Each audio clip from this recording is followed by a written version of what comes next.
presentation out there. And I'm happy to present today part of the work of my research team on characterizing the contact and activity of single cells or cell tissue on chip.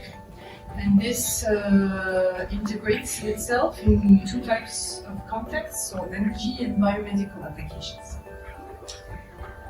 Alright, so this is just a little slide showing you overall the different types of solicitations or techniques that we use on cells, single cells or tissue. On the left you have electrorotation or electrofusion, so the use of electric fields on cells to gain information the content and the envelope. Also, microfluidic systems developed for the diagnosis of sickle cell disease.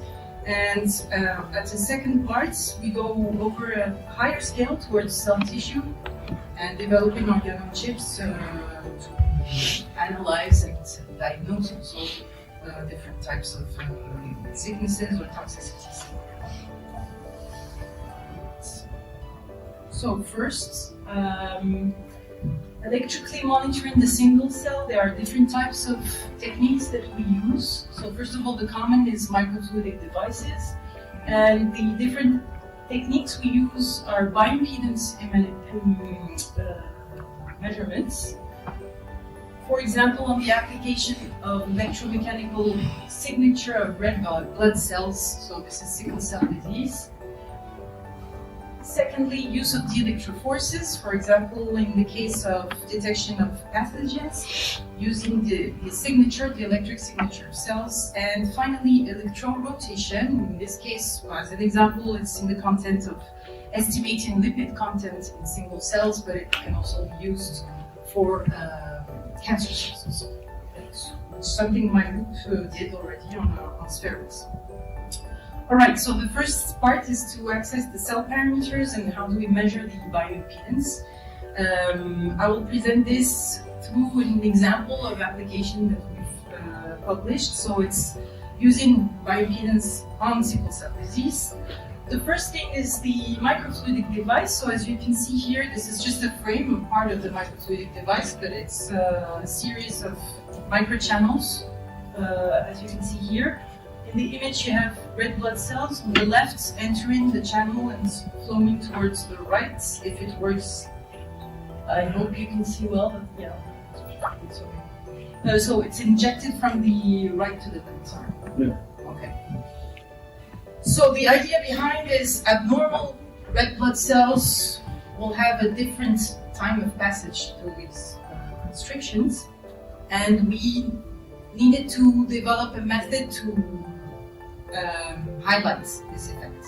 Highlight the time of passage, so there are different ways of doing it. It can be done by image analysis, but it's also interesting to do it using electric fields. So here, this is an image of the system and a more overview to show the parallelization, the fact that you have high throughput. And on the right, you have the evolution, a time lapse of one red blood cell flowing through the channel. So in terms of technique, so as I told you, we're trying to measure the bioimpedance of the cell when it passes through this constriction. As we know, it slows down if it's less deformable, so it blocks in the constriction. And in this particular constriction, I think, yeah, you see my mice, you have a cell here blocked, and we've integrated two electrodes in this restriction to be able to measure the bioimpedance during time. So here you see the evolution of impedance when the cell is inside the capillary and when we don't have any cell in the capillary. We base our models on Maxwell-Garnett mixing theory, which takes into consideration the volumic fraction of cells, and that's important, which is why the restriction is interesting, because we're confining the environment and having a higher volumic fraction, which gives us an even higher precision in terms of impedance measurements. On the right, it's just a single shell model because it's the model that we use to extract the parameters on the cell, whether it's conductivity, permittivity inside the cell, or in terms of envelopes or membrane, cell wall, depending on the type of.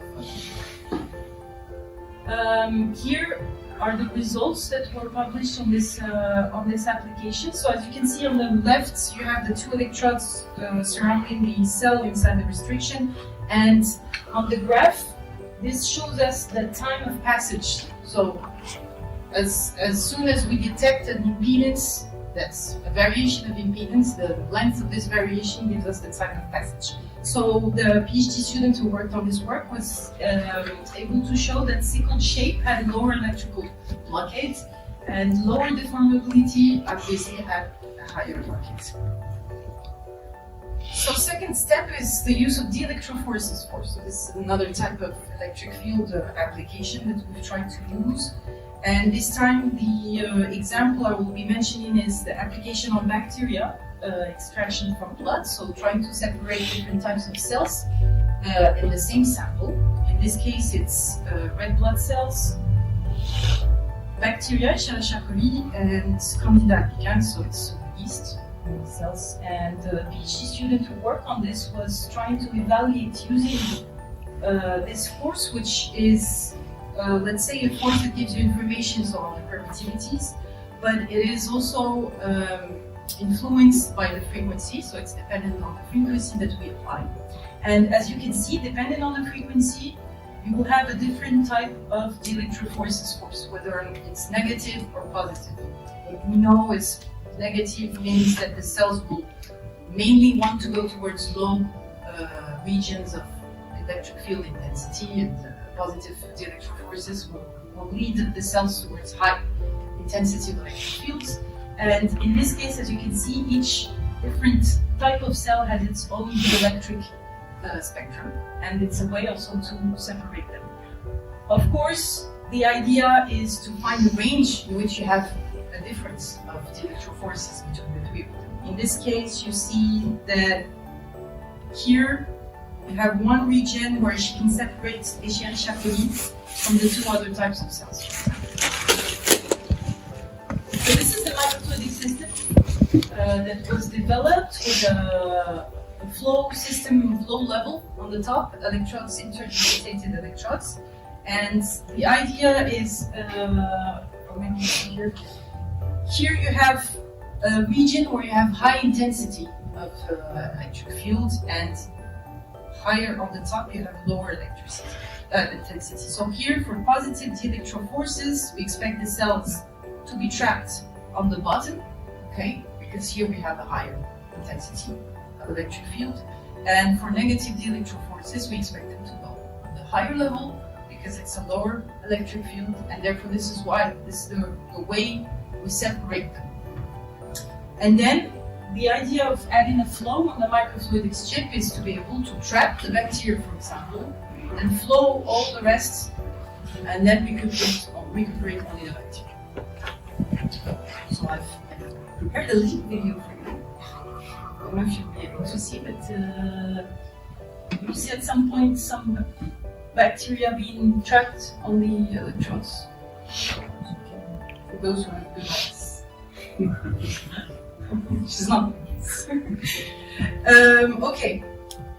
So third part is electron rotation. So that's another type of application or method that we're using, but it's also dependent on the factor close responsibility that we find in the dielectrophoresis force. So both methods are related to each other. The only difference is this time we are basing ourselves on the variation not of the amplitude, but a variation in terms of phase, which gives us an rotated electric field, and the cell is always wanting to catch up with the rotating electric field. And the speeds, the rotational speeds, will be dependent on the electric parameters of the cell, whether it's the envelope, permittivity, conductivity of the membrane, or the inside of the cell. So why was it interesting for us? It's because, well, as you can see, you can have an informational envelope and content. So content, it's for the bioenergy purpose. So this is what I will explain to you right now. But the other content, which I won't be presenting today, but it's on spheroids, for example, cancer spheroids, where you can have a different electrorotation spectrum compared to natural cells. So for the lipid content, why do we want to measure lipid content on cells? Well, we're not on human cells right now, we're on plants, let's say cells, so microalgae, particularly microalgae cells. So why microalgae cells? It's because they produce many compounds of interest which are interesting for various types of sectors of activity, mainly lipids, and lipids are transformable into biofuels. So it's an interesting potential renewable source for the future. However, the production today is not efficient yet, the cost is too high. So the idea is also to develop single cell studies in order to control and understand phenomena behind to improve the performances of this resource at higher scales, to be able to produce efficiently compared to other types of resources. Alright, so another video, electrorotation of the cell turning around. So if you follow with me, you should be able to, oh no, okay, we just have a video, but the idea is that you see here, you have the frequency on the bottom, so we're at 37 kilohertz, we're at the beginning of the curve over there. And the more we will advance on frequency, the faster you see she's turning. Okay? And we'll get to a frequency where she will start slowing down. Okay? And then you'll see it, if you have, again, good eyes, turning the other way around. Okay? That is referring to this part, the cut frequency, which is also the electric, let's say, signature of the cell. The cut frequency will be dependent also on the type of cell that you're working on, but also on the content of the cell. All right, where are we? I'm talking at the same time as she's turning around. She's still turning around. So I think we're getting, I think it turned around, other way around, or not yet? Ah, there. Okay, we got it. Last point. Next slide. So this graph is showing the different contents, so lipid contents, and different electrorotation spectrums adapted to this variation of content from 15% here to 33%. And you can see that each, even if we are on the same cell, the only variation here is how much lipid she has inside.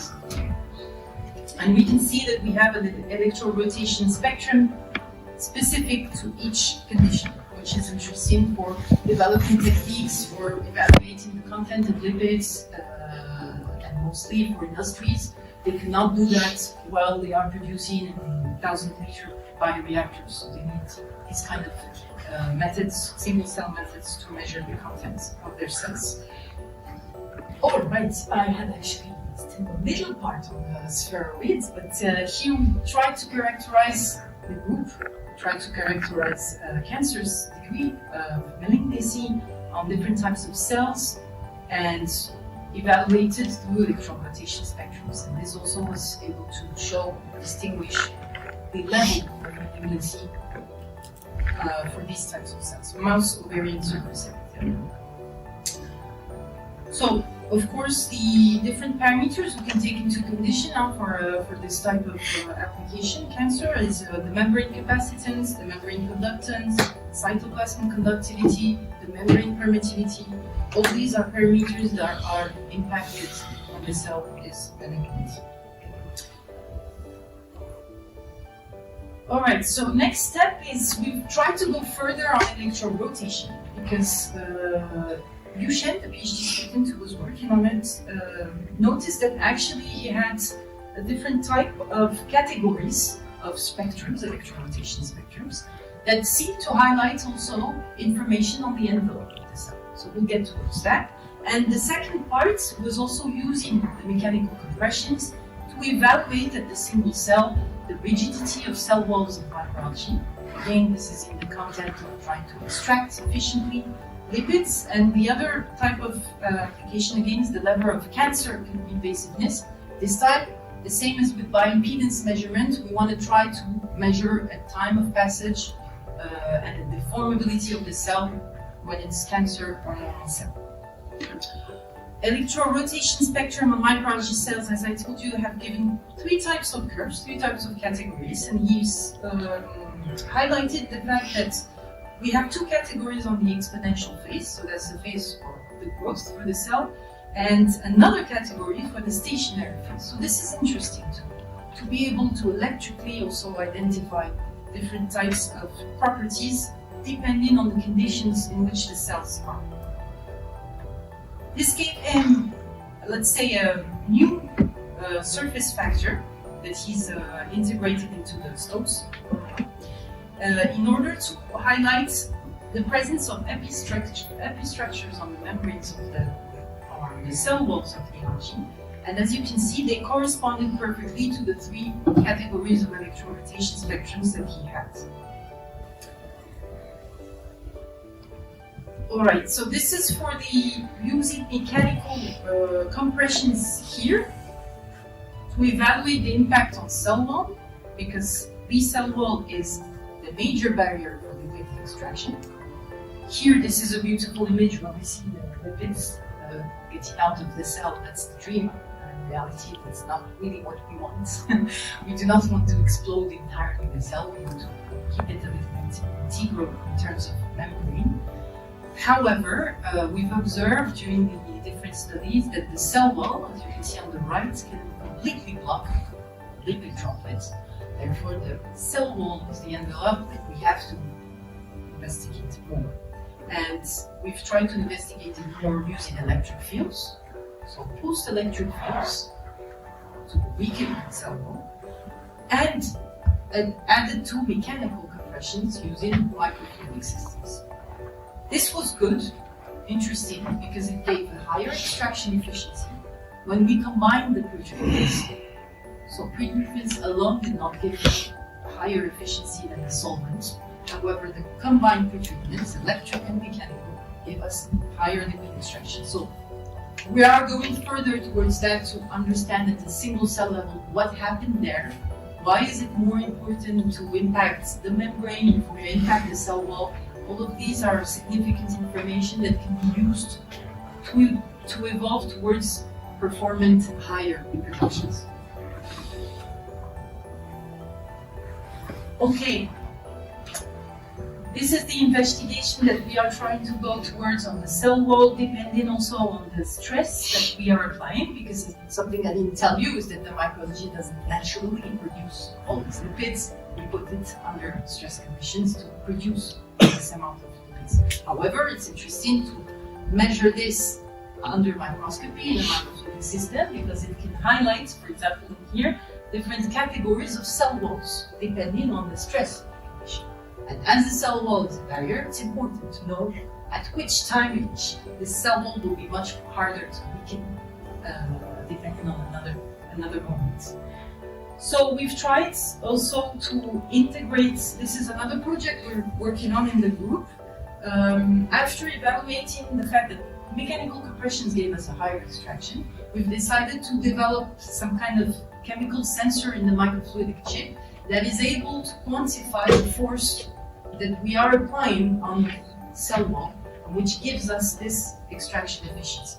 This is important information also at the industrial scale. We work on microfluidic systems, however, to be able to give information at the higher scale, we need to quantify the force that we are applying inside the channel. So to do that, we have grafted a molecule that is sensitive to mechanical solicitation, and that shifts in terms of fluorescence wavelengths, depending on the shear stress that she's submitted to. And this gives us a correlation towards the Young, and therefore a property, mechanical property of the cell when this cell passes through this model. So we have published some preliminary results, and this is ongoing project. So if I have time, I will pass fast on this part, so tissue engineering. Microfluidic devices for monitoring tissue. There are two types of devices we've worked on recently, are liver on chips and gut liver on chip. Just quickly, liver. Why liver is a very complex organ with numerous metabolic functions. It is maybe also responsible for detoxifying. So it's important to understand what happens in terms of the cells, but in terms of the tissue and functionalities when they are facing drugs, for example. What happens to the toxicity of the liver. So we have developed a microfluidic device, an organ-on-chip, so a liver-on-chip, that was able to biomimic the structure of the liver-on-chip, particularly this unit, so the canal, the herring canal, which is parallelized in the liver naturally. Worked on into the microfluidic system, and we've tried to also to parallelize it a little bit like it is in the liver. So here you see cells evolving from the single cell state to the tissue after proliferation and differentiation. And after a week of culture. Alright. Okay. This also is published work, but it's also ongoing. And just the application that I've mentioned is the toxicity. So we tried paracetamol, and we were able to evaluate the viability of the cells, the liver cells, at a certain dosage of paracetamol. And of course, the dosage of paracetamol that was necessary for toxicity in the cells was lower than what we would need naturally in the body, because we are at the microscope. This is also fluorescent marking, just to show that the functionality of the liver was validated, also with the production of biomedical that you see over there. Oops. Okay. Thank you. And finally, gut liver organ-on-chip. So this is also a device developed in collaboration with the Japanese team for the evaluation of permeability of gut and co-culturing with hepatology, so hepatocyte, liver cells. This gave us an evaluation of method of paracellular permeability, where we developed a microfluidic system where we can scan on the bottom whether the cells are more permeable or less permeable with the presence of liver cells in the nearby chamber.